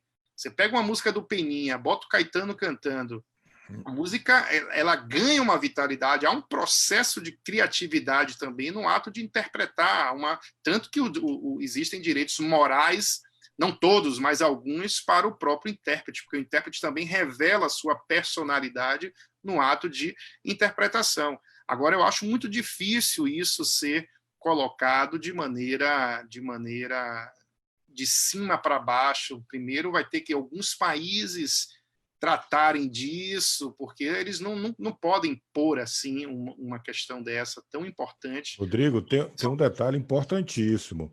A Convenção da União Europeia diz que se um país reconhece personalidade de algum ente, os outros automaticamente são obrigados a reconhecer. Então, se o primeiro país que reconhecer personalidade jurídica para o robô fará com que todos os demais integrantes da comunidade reconheçam. Então, será um reconhecimento automático em cadeia. Esse é um ponto importante. Ok. Eu tenho umas perguntas aqui para vocês, porque vocês falam de coisas que são extremamente interessantes, gente. Eu tenho aqui para a HIT, por exemplo, o seguinte. Eu queria entender melhor que elementos um programa tem que ter, um programa de computador tem que ter para que ele possa ser patenteado. Porque nós temos a lei de direito autoral, a lei do software, e o Carlos, o HIT, trouxe para a gente algo que alguns sabem, a possibilidade de determinados programas, dependendo de como se apresentem, possam vir a ser patenteados. Algo que é mais comum nos Estados Unidos, por exemplo. Então, o que eu queria era que você explicasse para a gente, já que você conhece bastante disso, que elementos um programa de computador precisa ter para ser patenteado. Os dois requisitos, novidade, o programa de computador tem, né? Aplicação industrial, ele também tem. O terceiro tripé que ele tem que ter, que é justamente esse, que é bastante questionável, é a atividade inventiva. Ele trazer algo de novo no estado da técnica, na sua funcionalidade. Então, esse programa de computador, por exemplo, vamos dar um exemplo. Um aplicativo que, hoje em dia, existem muitos aplicativos, né? Aquela ideia daquele aplicativo do Uber, por exemplo, ele era passível de patente? Não, ele não trouxe no estado da técnica uma diferenciação funcional em relação ao veículo, tá certo? Ele simplesmente é um aplicativo, é um programa de computador onde você vai poder chamar pelo seu celular o táxi. Então, não traz nada de novo em relação ao estado da técnica, ele não tem atividade inventiva. É uma novidade, né? Ele é novo, ele pode ter, sim, aplicação industrial, por ser utilizado em qualquer meio de indústria ou processamento, mas ele não tem atividade inventiva. Então, essa atividade inventiva que traz esse estado da técnica, essa modificação, tem que estar incorporada nesse programa de computador que vai ter essa interação com a máquina, com o hardware. Um exemplo que a gente conversava antes, um exemplo muito conhecido é o touchscreen do celular. Ali é uma patente, né, onde existe justamente a interação do programa de computador com o nosso celular, quando nós tocamos na tela do nosso celular, e a partir daquele momento há uma interação do programa com a máquina, com, no caso, o nosso próprio celular. Então, se houver mecanismos que mostrem que realmente aquele programa ele faz com que determinada máquina ela se torne mais eficiente, mais ágil, traga algo de novo em relação àquele implemento que só através do programa de computador ele pode ser utilizado, o programa em si ele não é passível de exclusividade. Ou seja, se você modificar aquele programa, você pode fazer um outro programa similar àquele, mas implementado juntamente com aquela máquina, é que ela vai dar aquela exclusividade daquela funcionalidade daquela ideia. Não sei se eu me expliquei bem. Não, ficou claro, sim. Ficou claro, e quando você deu o exemplo da tela sensível ao toque, realmente esclarece bastante. Você abordou na sua palestra, perdão, a patenteabilidade ou a patente obtida para uma moeda criptográfica. Eu sempre me preocupo com a tecnologia e a capacidade ou o potencial de controle que a tecnologia tem. É certo que os bancos centrais têm alguma forma de controle sobre as pessoas por conta da emissão de moedas. Nos países que têm banco central, nem todos os lugares têm. Hong Kong, por exemplo, não tem banco central. É certo que o Banco Central americano e os Estados Unidos têm um grande poder sobre a economia mundial por conta da moeda americana, ser uma moeda usada nas transações. Mas eu pergunto o seguinte: imaginemos uma criptomoeda que seja patenteada e que tenha um dono. Que nível de controle o titular dessa patente teria sobre as pessoas e a vida das pessoas? O que é que você acha disso? Assim, tem que ver o que é que ele trouxe realmente de inovador em relação a essa criptomoeda para ela poder ser patenteada, tendo em vista que a criptomoeda em si, ela não foi patenteada, ela é um programa de computador, tá certo? Então, ela não tem essa exclusividade, ou seja, quantas moedas, quantos tipos. O Bitcoin é um tipo de moeda, de criptomoeda. Então, existem várias moedas digitais, justamente por quê? Porque a ideia aí não é suscetível de exclusividade, que é a grande diferença do direito de autor para o direito das patentes, que a ideia da patente você tem o privilégio, mas por isso que o privilégio, em comparação ao direito de autor, é por um curto espaço de tempo, para poder o desenvolvimento tecnológico continuar, né? Você sabe que hoje a base de dados do NPI tem 80% das tecnologias estão lá disponíveis para o desenvolvimento científico. Você, Marco Aurélio, ou qualquer um pode acessar, pode estudar. Não é crime você desenvolver internamente no seu consultório, né? Você pode tranquilamente desenvolver ali aquele estado da técnica através de outras patentes para chegar a um novo produto. Então, as patentes se tornaram, uma das funções das patentes é disponibilizar o conhecimento. E o maior acervo de conhecimento técnico hoje se encontra justamente nos escritórios de patentes pelo mundo. Então, por isso que tem uma função importantíssima, que a proteção do inventor, porque ele vai disponibilizar o conhecimento dele para todos, através do relatório descritivo das reivindicações, que ali tem a proteção, os limites da proteção dele, e com isso as pessoas vão poder desenvolver tecnologias. Eu estava lendo, inclusive, que no Quênia, por exemplo, um país muito pobre da África, no caso, para consertar certos eletrodomésticos, o escritório de patentes de lá disponibiliza para as pessoas as cópias das patentes que foram requeridas lá com essas tecnologias desses eletrodomésticos. Então, os técnicos no assunto que trabalham na rua, consertando geladeira, consertando máquinas lá, de lavar, etc., eles têm acesso a esse conteúdo e podem consertar justamente aqueles objetos que vêm com a tecnologia já agregada. Então, veja como o conhecimento disponibilizado através das patentes é importante para a humanidade. E criaram um bicho de 7 cabeças em relação a isso, como se fosse o domínio do rico em cima do pobre, né? E não é isso. É o domínio do conhecimento. Se você domina o conhecimento, você vai ter que pagar para obter aquele conhecimento durante um período curto, 20 anos é a patente de invenção e 15 anos o modelo de utilidade, que é o aperfeiçoamento. Depois cai em domínio público, todo mundo pode reproduzir.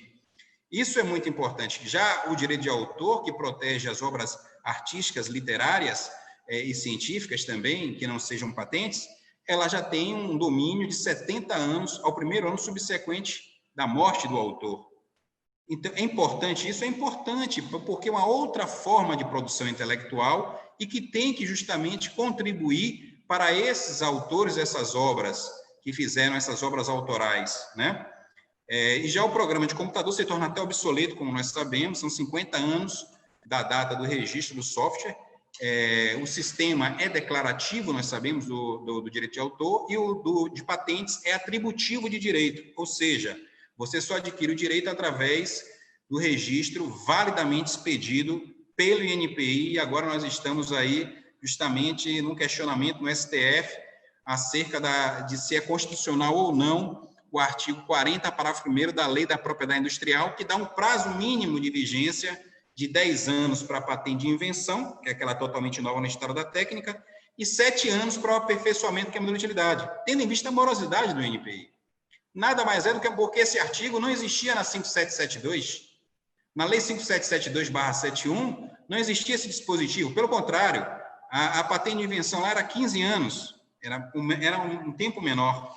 Só que, diante do caos que já vem no INPI há muitos anos, teve-se que se criar, no caso, esse dispositivo para trazer uma segurança jurídica, porque é ali que se conta realmente a vigência da patente. Tanto que o dispositivo, parágrafo 1º, ele fala da vigência da patente, porque qualquer advogado não vai ingressar com ação em juízo se não tiver a carta patente. Você tem uma mera expectativa de direito com um pedido de patente. Então, é por isso que a legislação dá essa proteção mínima, justamente para poder esse direito estar consolidado e, infelizmente, pelo princípio, no caso da ineficiência da administração pública, é que nós temos esse longo prazo. O INPI tem melhorado muito em relação às questões, tanto das patentes, as marcas hoje em 8 meses são julgadas, né? O que demorava 3 anos em 2017, hoje 8 meses. Apesar de diversos erros que a gente verifica nos julgamentos administrativos, mas pelo menos julgue.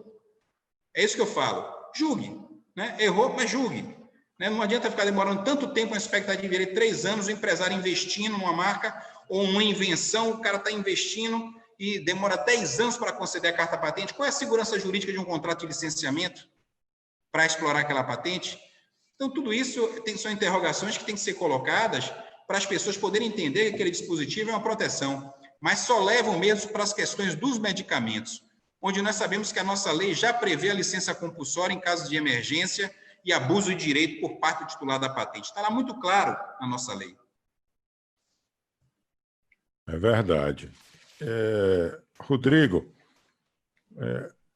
na medida em que parte da doutrina, parte importante da doutrina, que você, inclusive, adota, entende que a inteligência artificial não produz uma obra autoral, o resultado desta criação, ou até, talvez, para vocês, para essa parte da doutrina, não seja criação, mas esse resultado é o que do ponto de vista jurídico? É um nada jurídico? E aí vem a segunda pergunta. A nossa lei e o nosso direito de propriedade, o nosso direito autoral não precisaria evoluir para abarcar as criações da inteligência artificial? O que é que você acha? E lembro a todos, daqui a pouco nós vamos encerrar. Quem tiver alguma pergunta e queira fazer, os canais estão todos abertos. Rodrigo. Professor Marco Aurélio, existem diversas criações intelectuais que não são nem objeto de patentes, nem proteção, nem objeto de proteção autoral. Por exemplo, uma descoberta. Alguém descobre algo que revoluciona a ciência. Então, vamos imaginar aí a teoria da relatividade, tantos matemáticos, físicos Então, eu acho que deve existir um outro tipo de premiação, prêmio Nobel, ou alguma instituição que pague em dinheiro isso. Acredito que a remuneração deve existir, mas isso não é feito através do mecanismo de patentes. Então, as descobertas não são patenteáveis, mas são frutos da criatividade humana. Assim também no direito de autor. Existem diversas manifestações artísticas, ou manifestações ou criações intelectuais que não são consideradas obras. Por exemplo, uma sentença judicial. Veja, a sentença, inclusive, eu até defendo que existe direito moral. Existem sentenças que são sem nenhuma criatividade, apenas homologo a petição, a transação de folhas tais e tais, publique-se em time-se, né? Acabou aquilo, não tem nenhum... Assim como há petições iniciais também, com muita criatividade. Uma petição de execução fiscal tem 3 linhas, não tem criatividade nenhuma, mas existem petições iniciais e a gente, né, vê até que há colega que pega uma petição, não cita, né? Inclusive isso já há até precedente dessa questão na própria OAB. Então tem diversas ideias criativas que não são consideradas obras. Então eu acredito que essa situação poderá ser resolvida através de outros mecanismos. Por exemplo, a Comunidade Europeia agora, recentemente, regulou essa questão de proteção das empresas jornalísticas. As empresas jornalísticas sofrem muito hoje com essa questão da internet, né? O jovem acha que, inclusive, uma das coisas que eu estou mais sentindo falta nessa quarentena é de ler o jornal impresso. Eu leio 3 jornais impressos por dia, né? E com a quarentena estou lendo digitalmente, e não é a mesma coisa mesmo, não é, eu não consigo ler um jornal inteiro como eu leio digitalmente, eu gosto do papel ainda. Não deixa marcas na mão, né? Não deixa. Então, eu não gosto da coisa.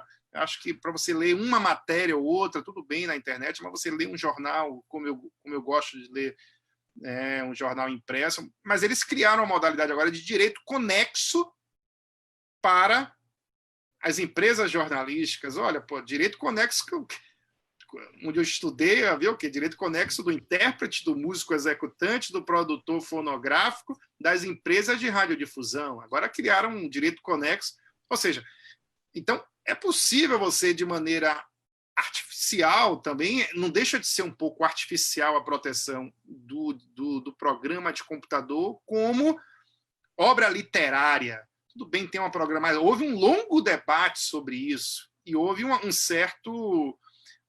certa imediatismo. Olha, é melhor colocar como obra literária que a gente já ponga na Convenção de Berna e já não precisa aprovar isso em outra convenção. Então, houve também essa questão de estratégia, né, de estratégia, da melhor estratégia. Então, veja, eu acho que é possível que se crie. Agora, o que não se pode é desnaturar, porque isso você vai, a partir do momento que você permite que um robô seja considerado autor, isso você desmorona todo o edifício, toda a teoria, toda a construção do direito de autor. Eu acho que é possível você proteger por questão de aproveitamento parasitário, por outras áreas, né, que a gente vai sondar isso ainda. Eu acho que também, se cai em domínio público e qualquer pessoa pode usar, isso pode gerar um desincentivo para a investigação e a pesquisa na área de inteligência artificial, mas, ao mesmo tempo, seria uma solução artificial demais, artificial no sentido pejorativo, agora estou dizendo, você considerar o autor um robô. Né? Acredito que isso, para mim, não é inconcebível sob o ponto de vista do nosso ordenamento. O tema central é que a compreensão que você advoga de robô é diferente da concepção que eu utilizo. Eu me valho do robô da singularidade tecnológica, que não existe hoje ainda, e esse robô da singularidade tecnológica surgirá com a singularidade tecnológica que inaugura a pós-humanidade. Então, esse direito antropocêntrico poderá ser desnecessário, poderá ser desimportante com a pós-humanidade. E, na medida que você falava, eu tenho uma última pergunta, porque já temos bastante tempo. Você falou da proteção através dos direitos conexos das empresas jornalísticas, né, do conteúdo produzido por elas. Uma perguntinha meio capciosa. E as fake news teriam, então, proteção de alguma maneira? Veja bem, é possível que... é uma criação, não é uma verdade, é uma história.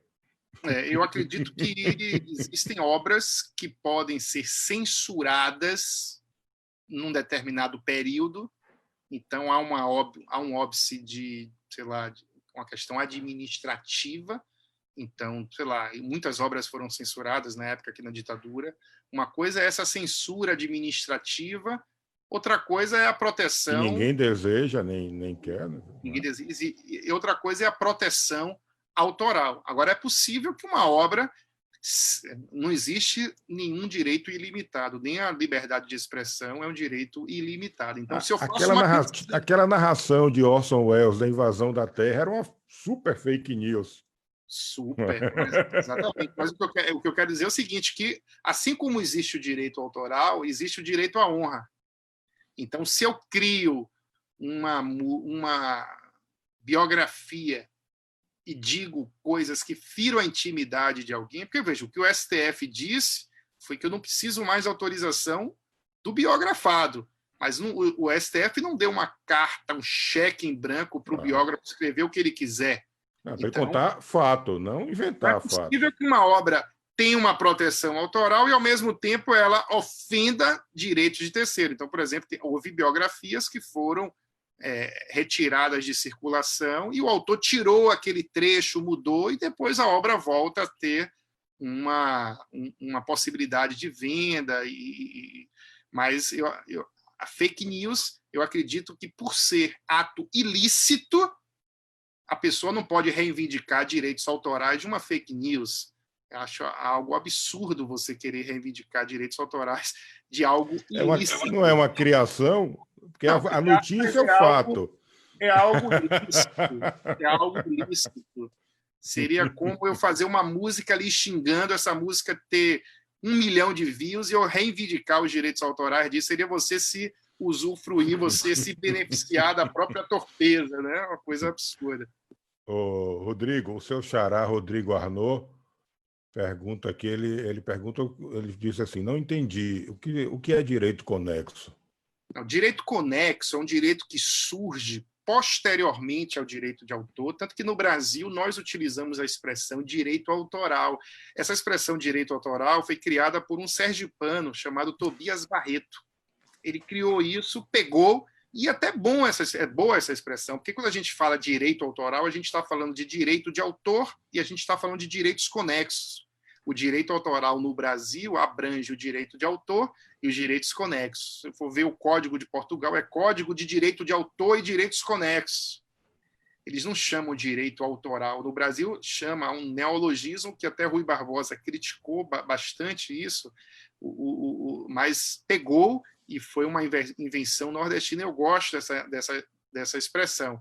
Então, o direito conexo ele surge depois, porque com a invenção, sobretudo do fonograma, os intérpretes chegaram e disseram, poxa, não é justo que só o autor receba direitos autorais.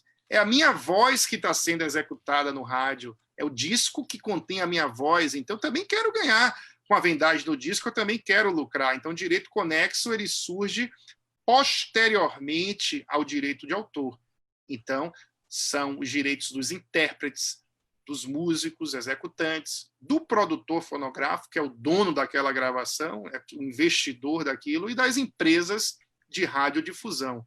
Então, veja que quando se criou o direito de autor, né, não tinha emissora de rádio. Então, a coisa não tinha direito conexo ainda. Tanto que, se eu perguntar para o professor Marco Aurélio quem foi o maior cantor ou a maior cantora do século XVII, ele só poderá responder isso através de livros. de depoimentos históricos, mas não vai poder mostrar para mim uma gravação de quem foi o maior cantor do século XVIII, porque não há registro sonoro disso. Hoje temos, né? Então, o direito conexo são direitos, né, que, com a própria terminologia, né, a gente chama de direitos conexos, direitos afins, direitos vizinhos. Na França se chama droit voisin, que é direitos vizinhos, né? Então, são direitos vizinhos aos direitos de autor.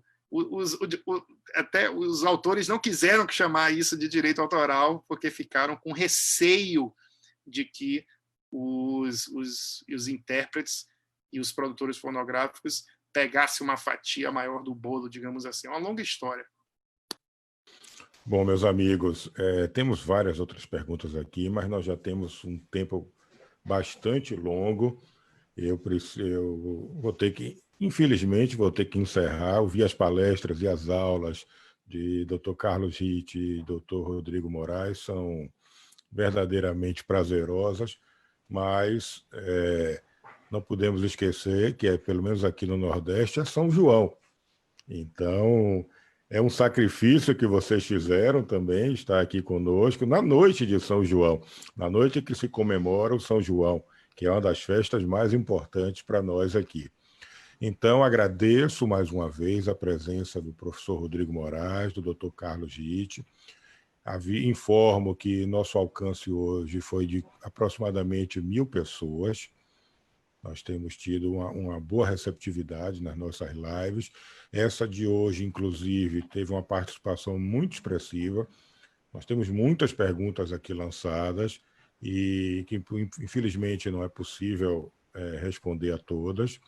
E passo a palavra pela ordem, doutor Carlos Ritt, 1 minuto, por favor, para suas considerações finais, e, em seguida, imediatamente, doutor Rodrigo Moraes. Eu agradeço muito a participar desse evento, dessa live. Eu acho importantíssimo a gente difundir a propriedade intelectual. O Dr. Rodrigo Moraes é uma pessoa que eu estimo muito por justamente estar fazendo sempre pela propriedade intelectual há vários anos, e isso é muito importante. Agora o professor Marco Aurélio, né, a Vitória, agora nossa jornalista, a doutora Vanessa também, que nos ajudou, contribuiu, ao meu amigo Sérgio Menezes, aqui da Associação Atlética da Bahia, o presidente, que é da área de tecnologia de informação, que me ajudou, porque sem ele também eu tive várias dificuldades, e estou aí para contribuir, se possível, em relação à difusão da propriedade intelectual. Obrigado aí a todos. Eu queria agradecer, professor Marco Aurélio, o convite, o honroso convite. Para mim foi muito bom estar aqui. Eu queria convidar todas que estão presentes aqui, a quinta-feira agora assistirem pela Comissão de Propriedade Intelectual, né, o professor José Carlos Tinoco Soares, nosso amigo Carlos Ritt vai estar sendo o moderador. Então, o professor José Carlos Tinoco Soares é uma lenda viva da propriedade industrial em nosso país, com uma vida dedicada aí à propriedade industrial. Então, ele vai fazer uma live no Instagram da comissão. Queria divulgar, PIOABBA. Então, @PIOABBA o Instagram da Comissão de Propriedade Intelectual. Inclusive, já há vários vídeos disponíveis lá. E toda quinta-feira, até final de outubro, às 5 horas da tarde, teremos um grande nome falando sobre direito de autor, sobre propriedade industrial no Instagram da Comissão de Propriedade Intelectual da OAB Bahia. Então, uma boa noite a todos, muito obrigado aí. Vitória, muitíssimo obrigado aí pela moderação, pela ajuda aqui também nos slides. Um abraço forte a todos. Eu deixo para o final aqui, depois que vocês falam, para dar uma sentença contra vocês. Uma vez que vocês tenham vindo, vocês ficam obrigados a comparecer nas próximas lives, que eu fizer o convite para vocês. Nossa agenda está caminhando até o final do ano, mas saibam que vocês estão condenados a voltar nas outras oportunidades. Boa noite a todos, boa noite aos palestrantes, boa noite a todos que nos assistem agora. Agradeço enormemente a presença de todos. E, Vitória, por favor, faça um encerramento para a gente. Encerramento e alguns avisos. Pessoal, encerramos mais uma com sucesso, né? Mais de 1.000 pessoas alcançadas. Nós tivemos também participação maciça aqui dentro do Zoom, com o cadastro de tudo. Agradeço a todos. Obrigada, doutor Carlos Ritt, obrigada, doutor Rodrigo Moraes, pelo debate. Eu lembro a todos e todas que este conteúdo continuará disponível em nossa página no Facebook e subiremos a gravação deste webinar em nosso canal do YouTube, com divulgação em nossas redes sociais. Lembro também que estamos presentes no Facebook, no Instagram, no YouTube, no Twitter, no LinkedIn e no Spotify. Acompanhe nossa produção e participe das nossas discussões. Também lembro que já tem podcast preparado por Dr. Marco Aurélio para discutir alguns dos temas introdutórios do Grupo de Estudos Direito, Inovação e Tecnologia da UFBA. Obrigada, viu, professor Marco Aurélio, por mediar essa live. E nosso projeto continua. Semana que vem receberemos Mariana Matos, da OAB, e Pedro Godinho, do TJBA, para discutir, fazer uma discussão geral sobre as audiências virtuais, que se tornam uma regra, né, na nossa nova realidade. Acesse nosso site ditufba.wordpress.com e acompanhe nossas redes sociais, ditufba, para maiores informações quanto à programação e outras ações promovidas pelo grupo de estudos. Nos vemos terça-feira que vem, às 19 horas. Obrigada e boa noite a todos. Obrigado a vocês. Tchau, tchau. Obrigado.